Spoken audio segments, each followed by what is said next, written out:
Gente querida, graça e paz, nós estamos aqui dando início ao nosso culto, né? Mais uma vez retomando o nosso culto via internet. Infelizmente, o tempo não permite que a gente volte ao nosso culto presencial, mas isso não nos impede de estar na presença do Senhor, ouvindo a sua doce voz e ouvindo a sua mensagem. Para começar esse culto, eu queria te convidar a abrir sua Bíblia no Salmo 125. Salmo de número 125.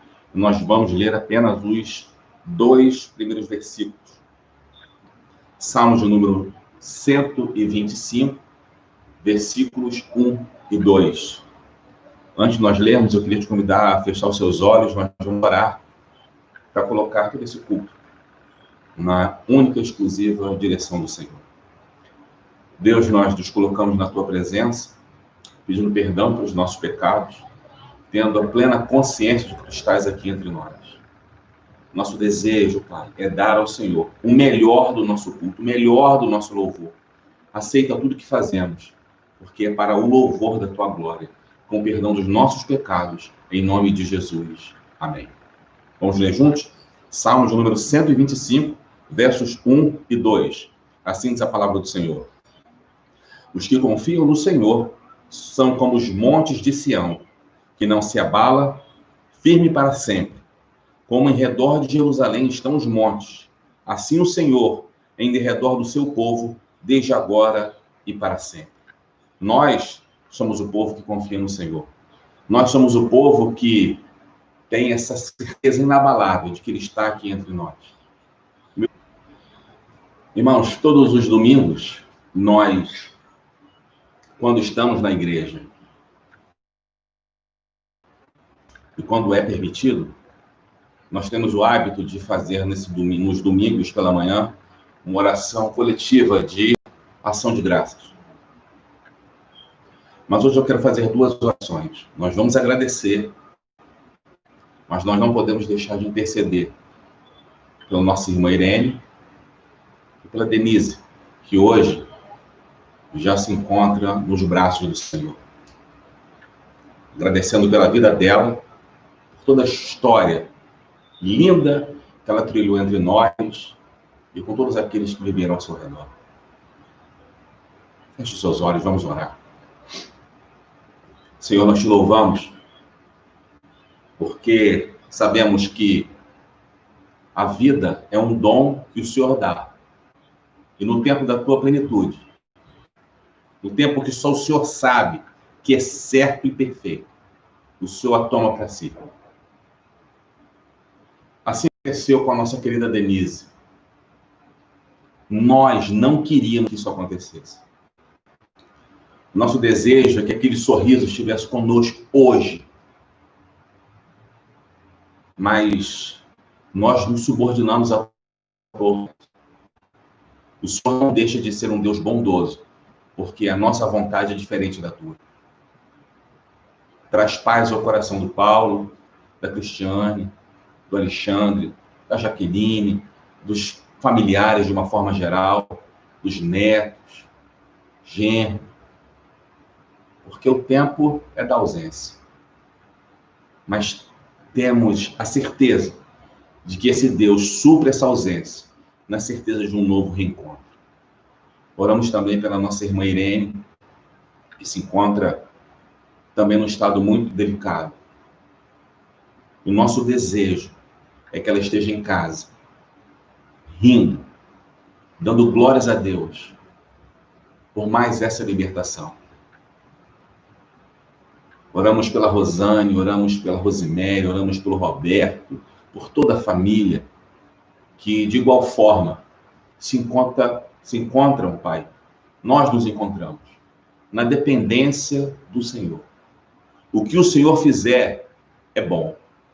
Por mais que a tua vontade não bata com aquilo que a gente quer, a tua vontade é boa, perfeita e agradável sempre. Prepara o nosso coração para aquilo que o Senhor tem já de antemão desenhado na eternidade. Mas nós não podemos deixar de colocar diante do Senhor aquilo que é o desejo do nosso coração. Traz de volta, Senhor, em paz e com saúde. E obrigado Obrigado porque o Senhor tem cuidado de nós. Obrigado porque nós podemos lançar a nossa ansiedade, porque o Senhor tem cuidado de nós. Obrigado porque sabemos que o Senhor é um Deus presente, é um Deus que não abandona os seus filhos, é um Deus fiel. Louvamos esse nome precioso, o precioso nome de Jesus. Amém. Agora eu quero... Irmãos, a palavra do Senhor, livro de Êxodo, capítulo 25, versos 1 e 2, nós lemos o seguinte: Disse o Senhor a Moisés: Fala aos filhos de Israel que me tragam oferta. De todo homem cujo coração o mover para isso, dele recebereis a minha oferta.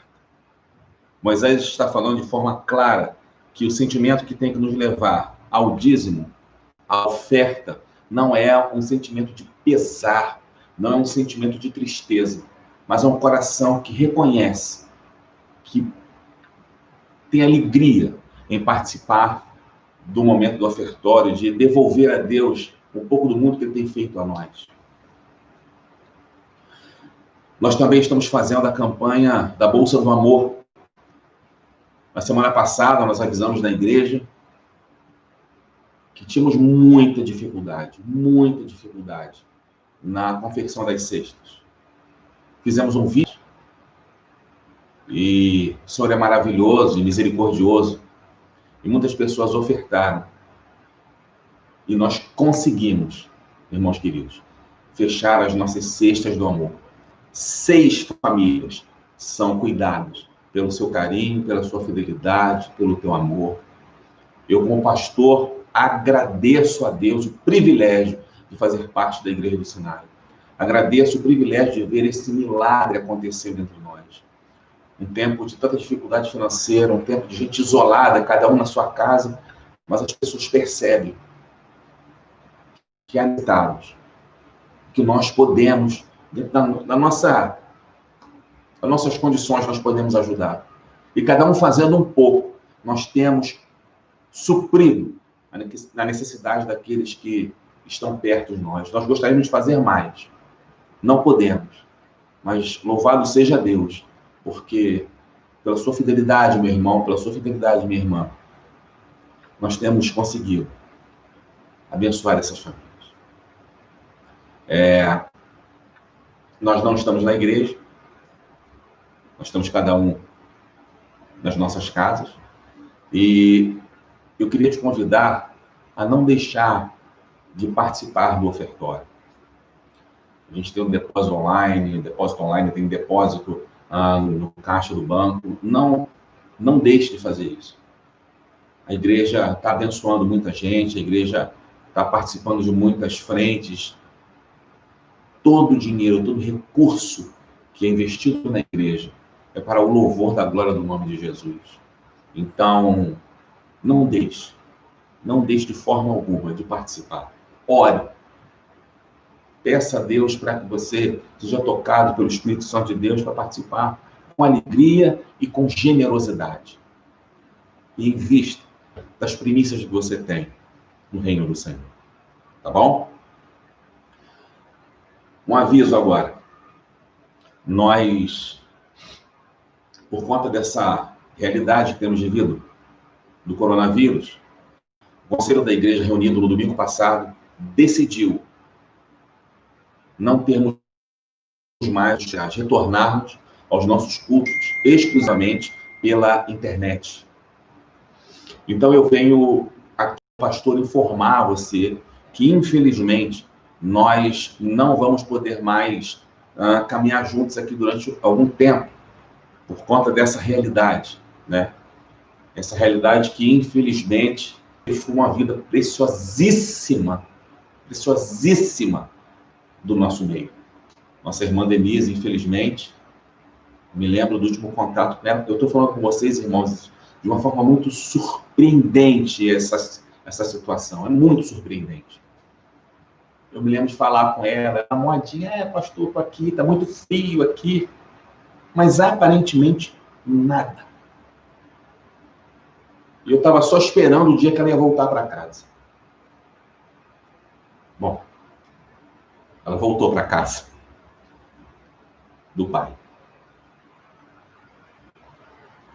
Por conta disso, nós não estamos mais com os nossos cultos presenciais. O conselho está sempre alerta. Quando achar prudente, nós avisaremos para que todos possam voltar ao culto presencial. Tá bom? Nós continuamos ainda com as nossas lives de música, às 5h30 da tarde, pelo YouTube, nosso canal do YouTube.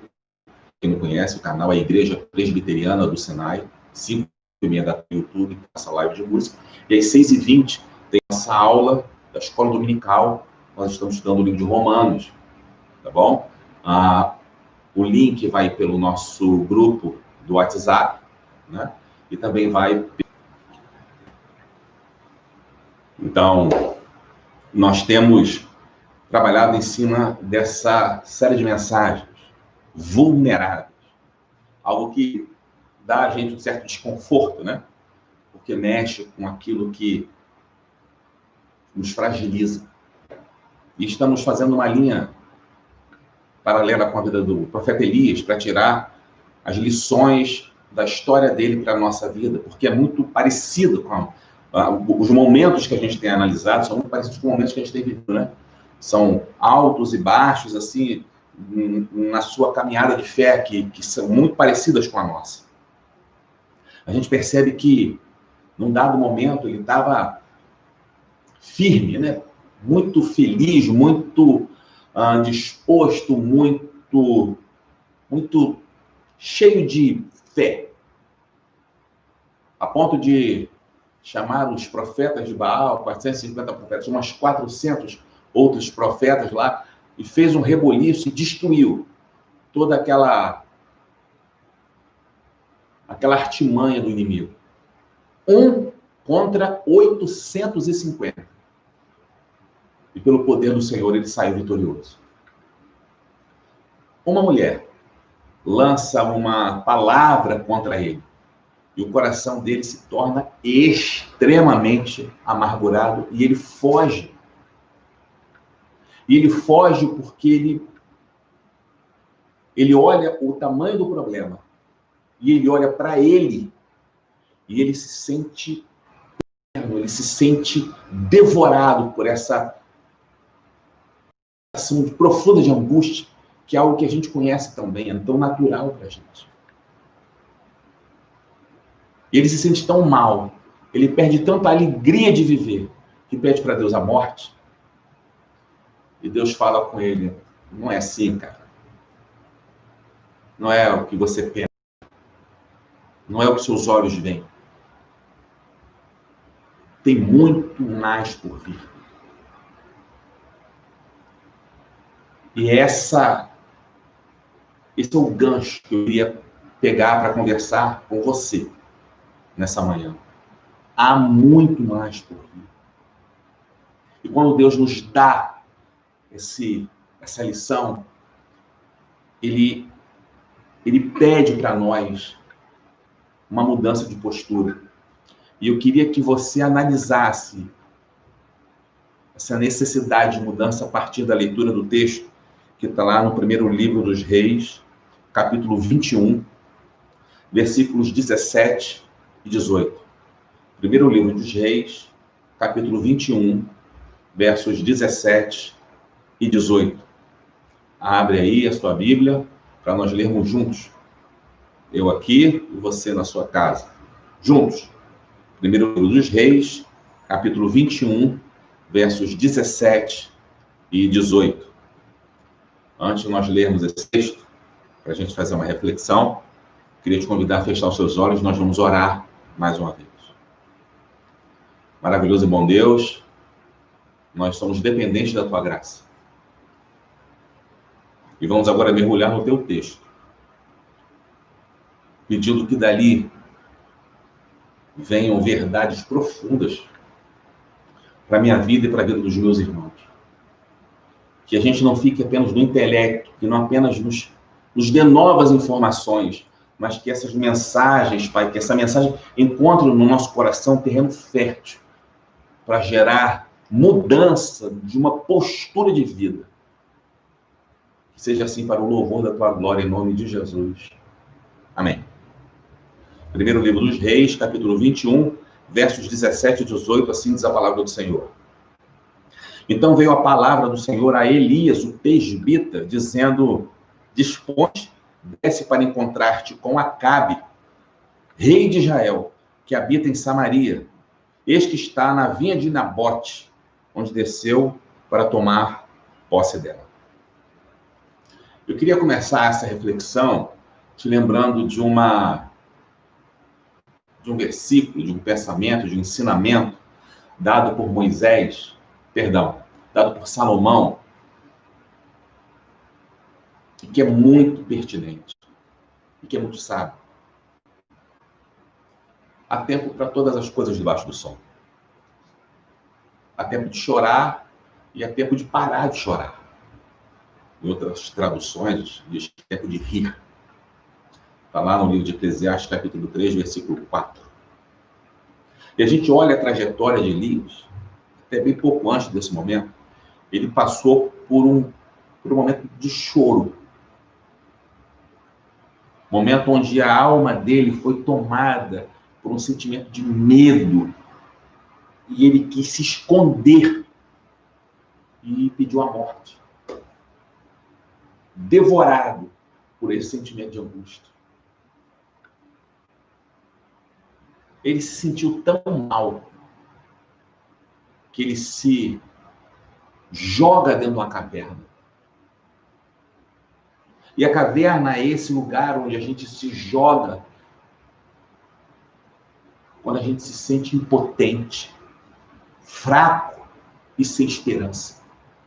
E o texto fala pra gente isso, que Elias se sentiu assim.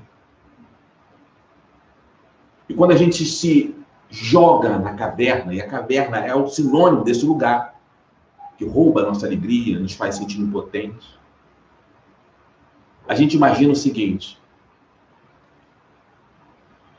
nunca mais nós vamos ser felizes de novo. Nunca mais nós vamos ser felizes da mesma forma. Esse azedo que bate na alma, na boca da gente, isso vai, daqui por diante, definir a nossa história. Sabe como Noemi? Para quem não conhece, Noemi era a sogra de Ruth. Eles vão para a terra de Moabe, né? Noemi vai com o seu marido, Elimeleque, 2 filhos, Malom e Quilom. Chega lá, os seus filhos casam com 2 mulheres moabitas, né? Orfa e Ruth. E lá em Moabe, morre Elimeleque, o marido, morre Malom, morre Quilom, os filhos. E aí Noemi se vê viúva, sem os filhos, e tendo 2 noras ao seu lado. Uma resolve voltar para a casa do pai, a outra, Ruth, volta com ela para casa.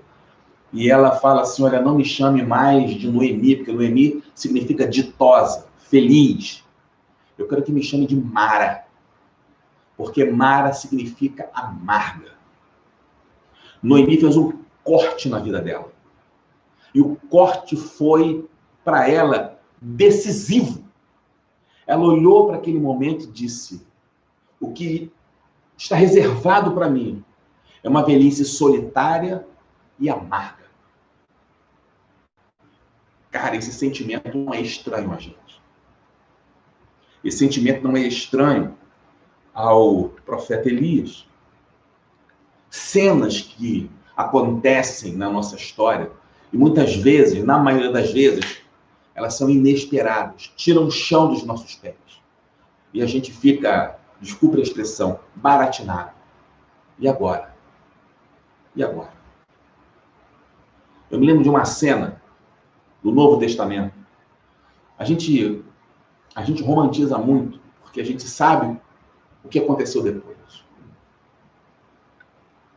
Mas a cena da crucificação foi uma cena muito forte. E se nós mantivermos os nossos olhos fixos para o ato em si, o ato era muito forte. De todos os apóstolos, o único que ficou ali foi João. Todos os outros meteram o pé. E João era aquele que Jesus chamava de um discípulo amado. E João estava ali como testemunha daquela carnificina. Presta atenção. João não era só amigo de Jesus. Jesus não era apenas um bom amigo para João. Jesus era o Messias, era aquele pelo qual João abriu mão da sua vida, abriu mão dos seus sonhos para se tornar discípulo dele. Aonde Jesus ia, João estava atrás, vivendo os sonhos não mais dele, João, mas vivendo os sonhos de Jesus para ele. E aquele cenário diante dos seus olhos, de extrema violência. E a gente percebe que diante desse cenário cruel, João poderia ter ficado indignado, revoltado, irado, com medo e podia até ter fugido. Contudo, a gente olha que, diante desse cenário catastrófico, João decide ouvir a voz de Jesus, confiar nas suas promessas. E nós sabemos o final da história. Sabemos o que ele se transformou. Um dos maiores nomes da história do Novo Testamento. Ouvir Jesus livrou João de uma vida amarga e sem propósito. Agora, eu não posso mentir para vocês. Haverá cavernas nos nossos dias. E a caverna é ruim. E a caverna é real. E nós não podemos fingir que ela não existe. Nós não podemos fingir que o momento que nós estamos vivendo, ele não é forte, impactante, que nos desestabiliza.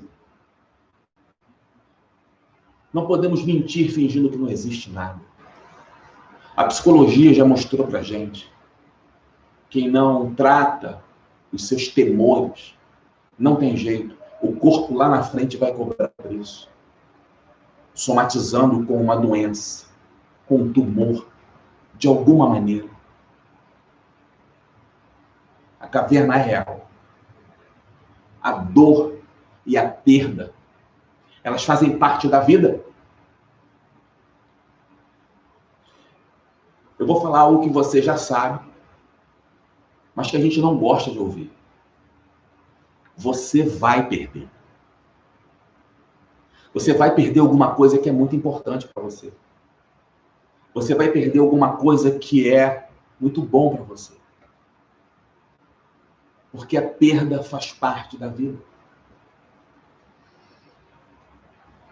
A questão é que tem gente que insiste em só olhar para aquilo que perdeu. Isso torna pessoas medrosas e amargas. É gente que viveu uma decepção amorosa e nunca mais confiou em ninguém. É gente que viveu uma perda profunda de algo que fosse muito relevante. E nunca mais se deu o direito de sorrir. Conhece gente assim? Mas a questão é que a gente não precisa morrer abraçado com a dor. Nós não precisamos deixar que esse sentimento, que esse corte na nossa história, como foi o caso do Noemi, que ele defina a nossa trajetória de vida. Se nós ouvirmos aquilo que Deus tem para nós temos a possibilidade de ter uma retomada dos nossos planos. Que coisa maravilhosa.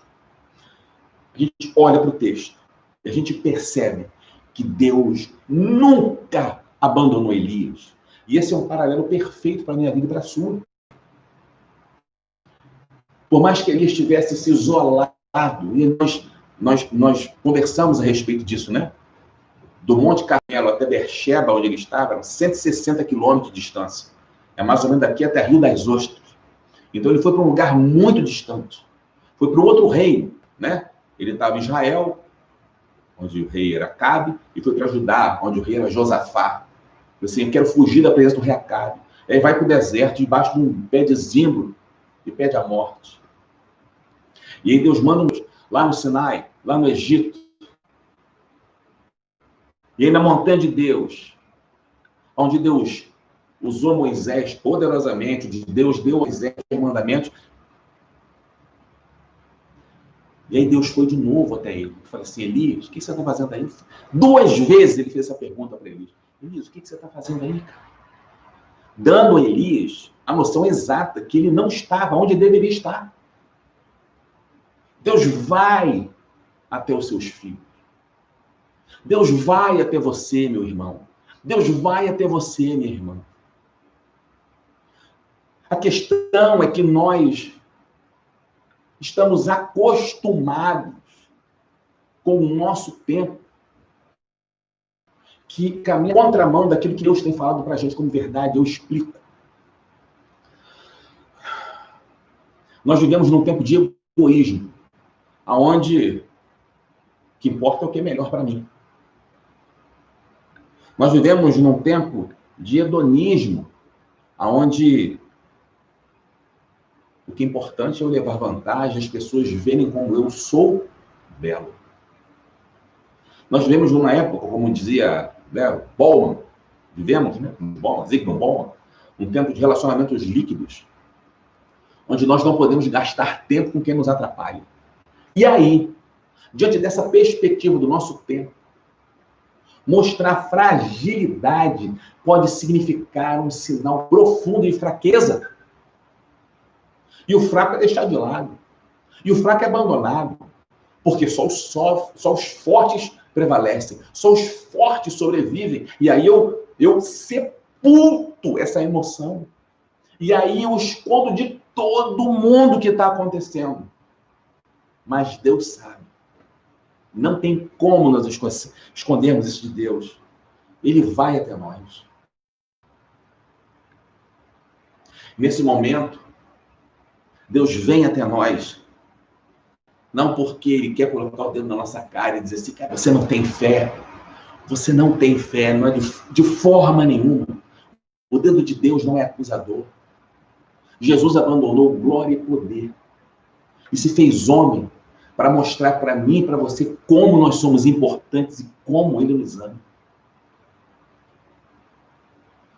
E o texto mostra para a gente, no verso 17, quando nós lemos assim, então veio a palavra do Senhor a Elias.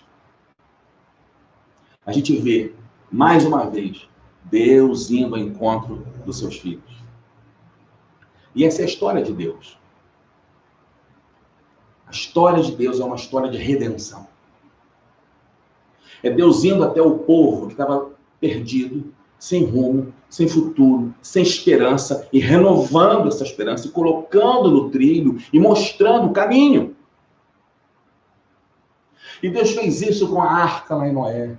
E Deus fez isso um projeto master com Abraão, dizendo que através dele seriam abençoadas todas as nações da terra. E Deus fez isso com reis.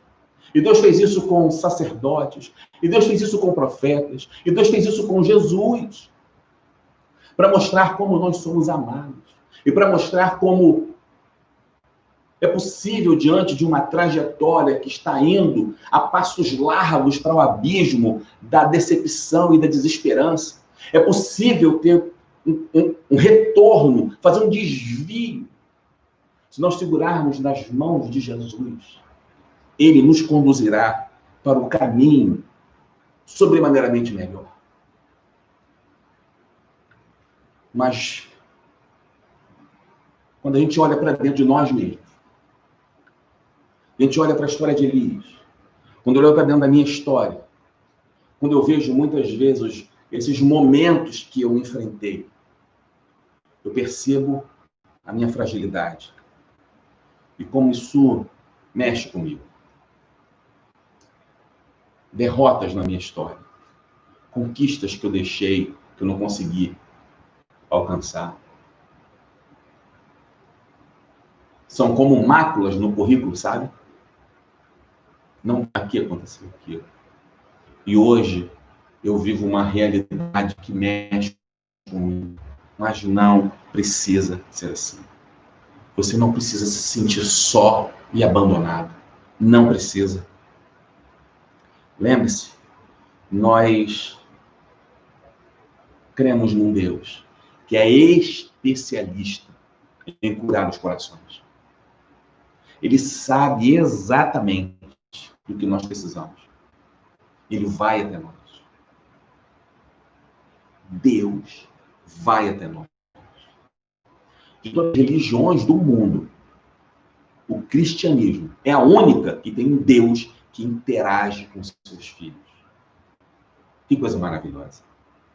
Mas aí o que eu quero que você entenda é que sair da caverna para ter esse contato com Deus exige de nós uma forma de nós nos portarmos diante de Deus. Porque uma coisa é conhecer a Deus, ok? E o diabo conhece a Deus, e muito bem. Uma outra coisa completamente diferente é ter um relacionamento com Deus. É ter prazer na intimidade de Deus. É buscá-lo a todo momento. É saber que mesmo nos momentos de fragilidade, eu posso estar na presença do Senhor, porque Ele vem ao meu encontro. Que coisa maravilhosa! E quando Deus vem ao meu encontro, tudo se faz novo. Nós lemos lá em João, capítulo 10, versículo 11. O bom pastor dá a vida pelas ovelhas. Sabe o que significa isso, meu irmão? Significa que o Senhor Jesus não nos abandona na hora da angústia. Significa dizer que Ele sabe o que é sofrer. Ele sabe o que é ser abandonado. Ele sabe o que é ser traído. Ele conhece a morte. O Senhor Jesus conhece tudo isso. E ele tem o bálsamo para curar as feridas da nossa alma. E essa intimidade com Ele, gente querida, necessariamente apontará a nossa vida para uma mudança de postura.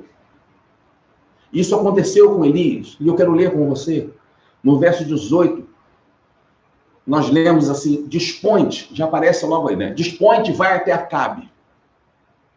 O verbo no grego, o sentido é levante-se. Deus estava falando para Elias assim, você já ouviu o que eu falei? Você entendeu? Caiu no seu coração? Agora levanta. Levanta porque tem muita coisa para fazer. Você já ficou tempo demais prostrado. Você já ficou tempo demais chorando.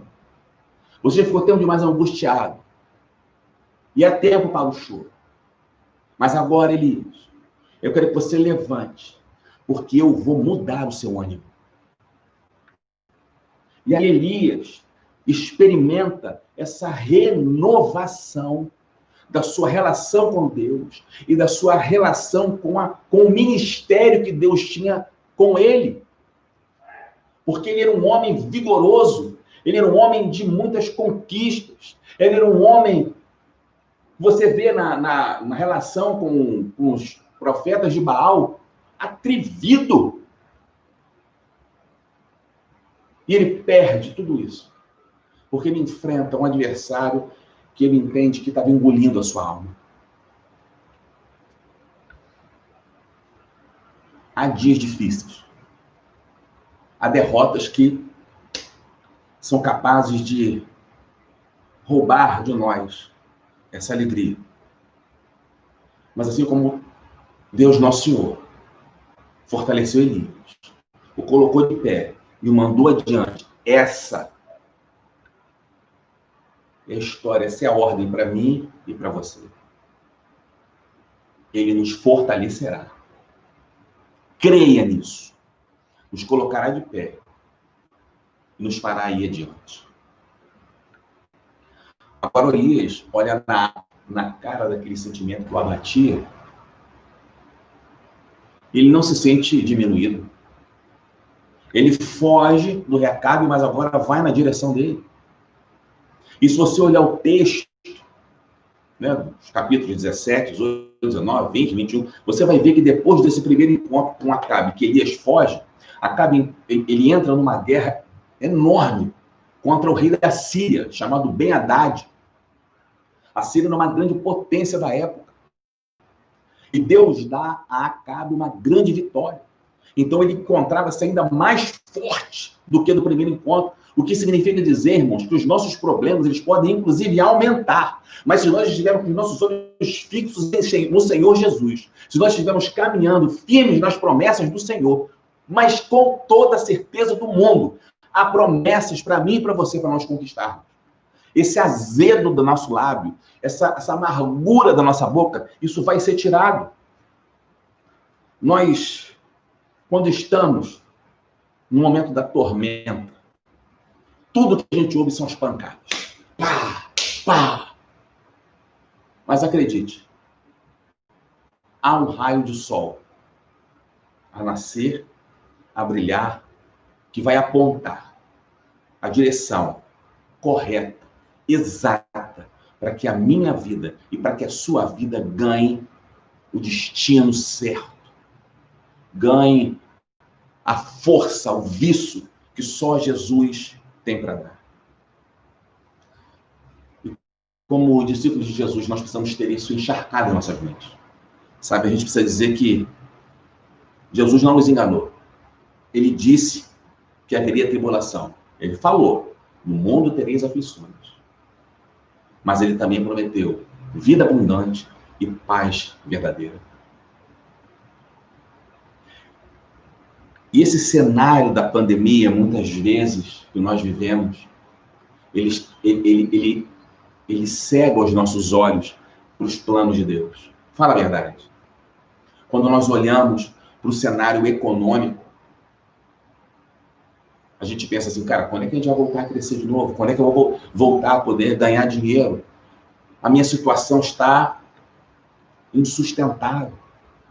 Quando a gente vê a quantidade de gente querida que perdeu a vida, a gente imagina o seguinte, nunca mais vai ser da mesma forma. Não tem como eu voltar a sorrir. A vida é feita de opções, meu irmão querido. Ao tempo do choro, se for o seu caso, chore. Mas existe a estrada trilhada por Deus para mim e para você. E nessa estrada, se nós colocarmos os nossos olhos no Senhor, mesmo que a gente não perceba, mesmo que a gente não veja, se nós colocarmos os nossos olhos no Senhor, Ele restaurará a nossa alegria.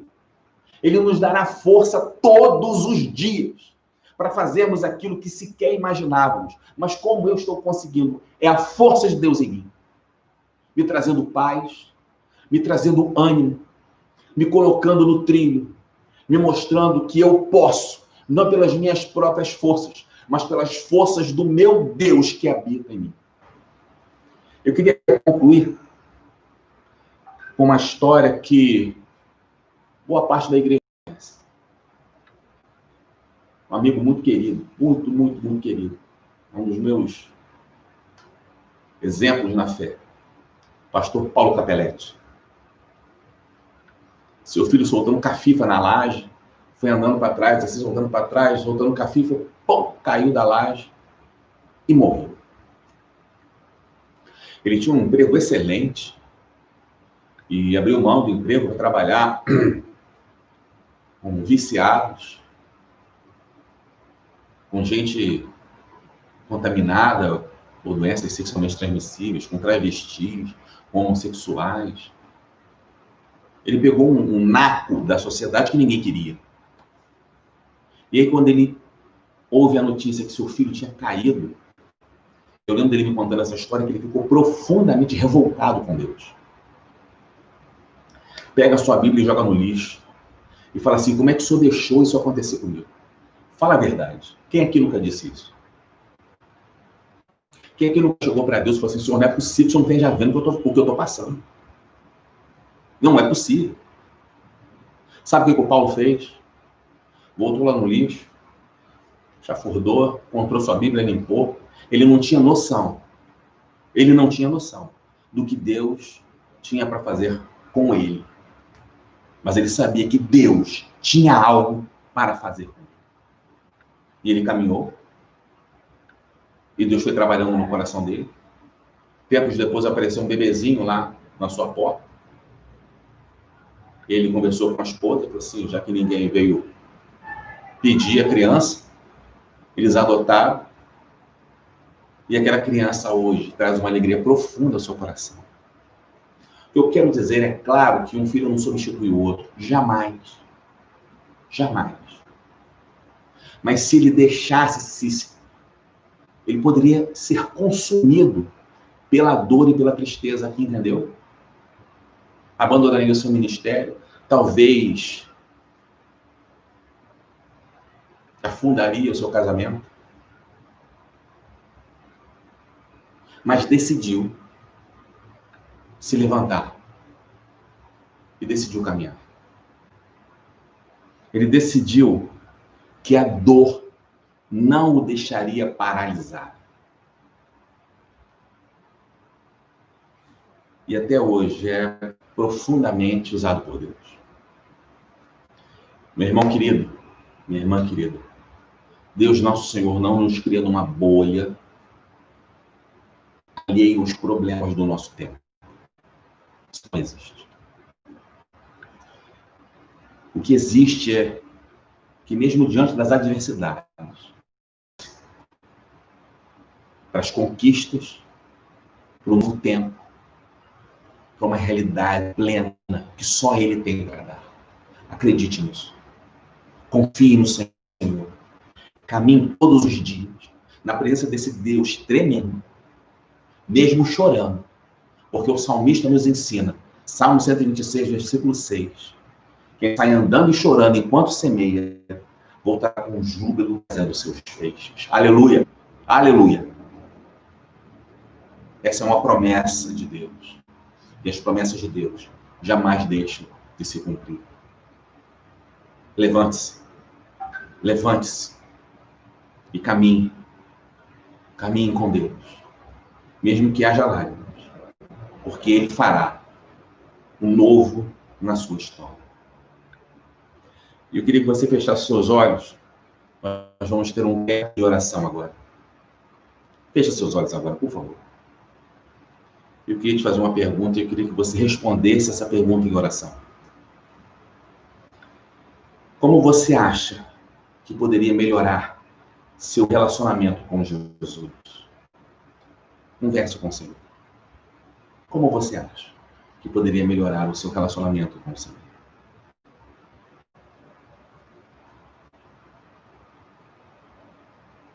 Segunda pergunta.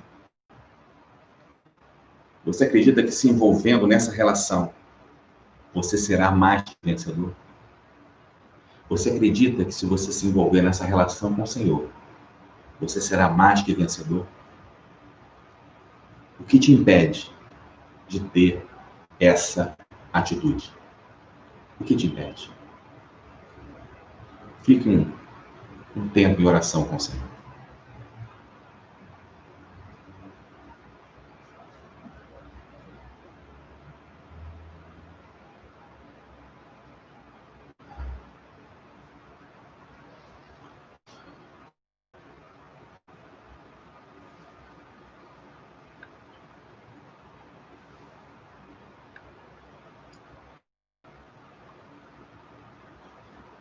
Senhor, nós te louvamos porque o Senhor nos mostra